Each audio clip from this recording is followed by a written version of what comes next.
Pero tuloy pa po kayo, tuloy yung laban.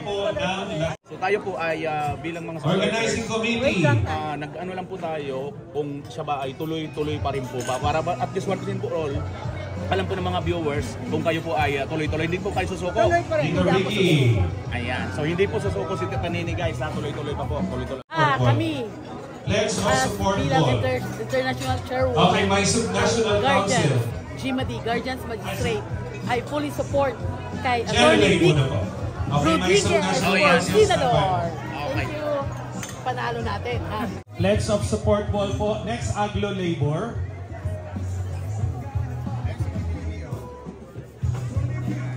Stand by my subnational council.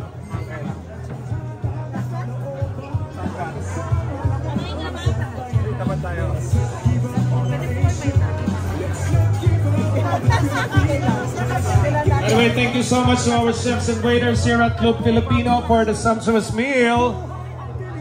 Salamat po.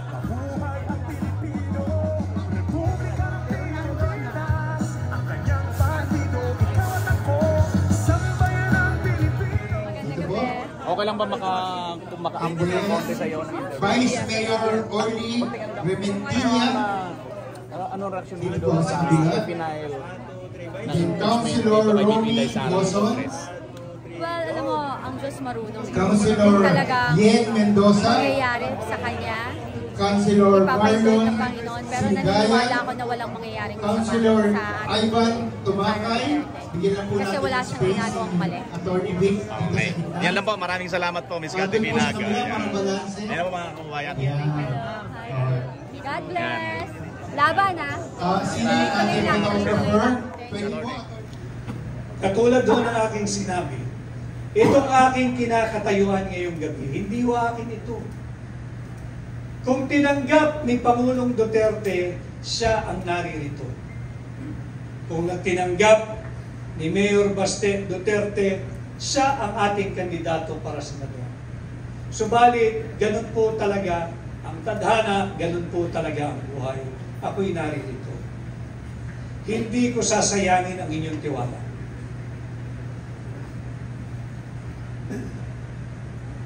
Napakabuti ninyong lahat. At alam ko ginagawa niyo ito hindi dahil sa akin. Ako'y instrumento nyo lamang. Instrumento nyo lamang para magkuha natin yung tunay na pagbabago na ating minimithi. Naniwala tayo noong 2022 doon sa pagkakaisa, sa unity, sa continuity. Alam ko rin na nararamdaman ninyo. Ayaw nyo nang mabudol muli. And all of us here tonight, I know, we all understand what is at stake for our country this midterm election. This May 12, 2025 election. Huwag nating sayangin.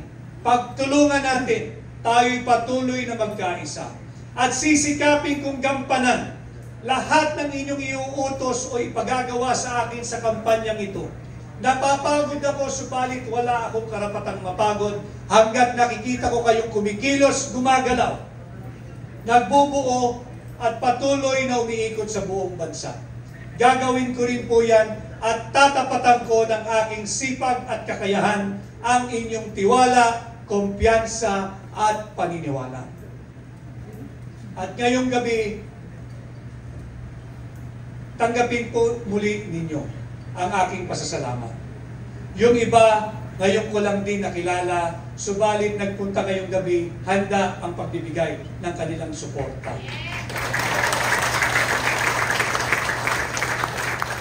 At marami pa ang gustong dumalo, subalit may mga previous schedules at marami naman ang narariyan at nagpapadama ng kanilang suporta araw-araw.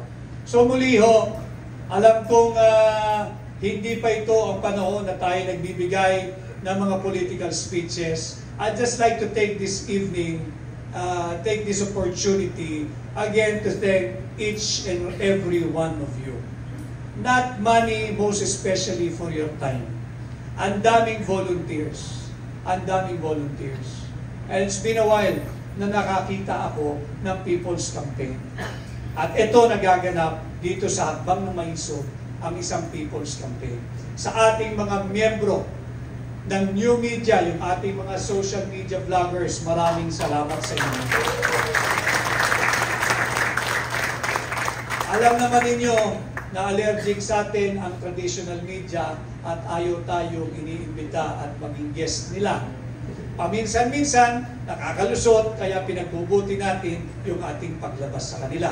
Subalit kung wala ang social media, higit po tayong mahihirapang magpakilala sa lahat ng panig ng Pilipinas. Kanya sa inyo, ating mga social media vloggers doon sa tinatawag nating new media, maraming salamat.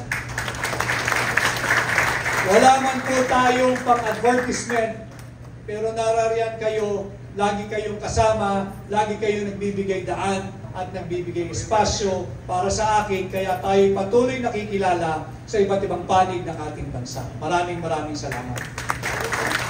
At siyempre, ang aking pamilya, ang aking may bahay na naririto, allergic ito sa politika. Alam mo ninyo, nung ako'y nanliligaw sa kanya bago kami magpakasal, meron siyang hiningi isang kondisyon. Eh siyempre, gusto mong mapakasawa, papangako mo lahat. Pero hindi marami, isa lang talaga hiningi. Ang sabi niya, okay, abogado ka, may sarili ka ng mundo, meron ka sariling practice, isa lang ang hihingin ko. Oo, ako. Magsabi ka, ibibigay ko. Wag na wag ka lang papasok sa politika. Oo naman ako. Pero abogado ko eh. Teka muna ako. Dalawang bagay yan. Elected at saka appointed.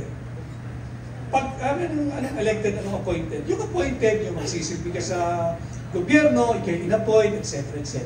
Yan, pwede yan. Ayan, pwede yan. Appointed, pwede yan. Okay. Okay na ako ron, 50% eh. Being elected, ayaw ko yung kampanya, huwag kang papasok dyan. Uuwi ako sa amin. Hindi ako papasok dyan, ayaw ko rin yan. So, nagpakasal kami. And after 16 years of married life, yung isang hiningi niya, na-violate ko pa. Kaya, pero, nandyan at nakasuporta kasama ang aking panganay na anak na si Lulu. Maraming salamat. Hindi dahil gusto niya ang politika. Nung ako ay umiikot para sa aking libro muna, nakita niya yung hinaing ng ating mga OFW. Nakita niya. Nandiyan umiiyak sila, first time kami nagkita. Nagre-reklamo ano na ang nangyayari sa ating bansa. Attorney Vic, sana huwag ninyong pabayaan, sana ganito, sana ganyan. Sabi ko, teka muna, hindi ako kandidato. Andito ako para mag-book signing, para mag-book launching. Pero yan ang kanilang sinisigaw. Ang dami kong nakaharap na OFW. At nakita naman niya, and I guess, malaking bagay yun at nagkaroon siya ng namulat ang kanyang isipan sa kalagayan ng ating bansa. Hindi natin pwedeng ibigay dito sa Marcos administration para magpatuloy lang ang pagnanakaw nila sa pera ng Pilipino. Huwag tayong pumayag, ating labanan, ating tutulan. Kaya tinanggap ko ang hamon ng hakbang na maisog na pamunuan, ang tunay at maisog na oposisyon sa Senado.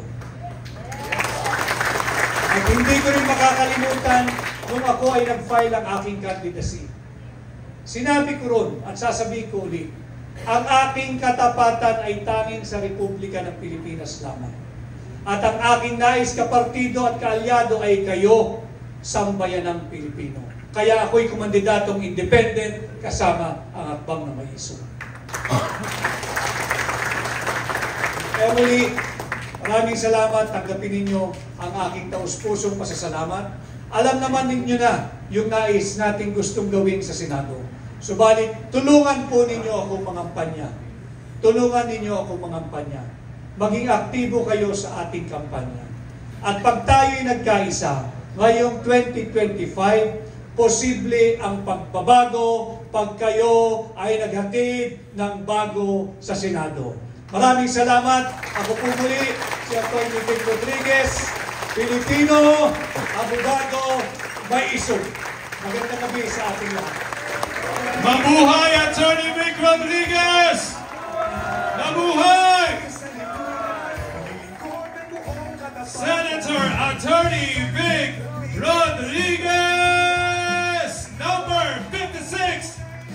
Salota.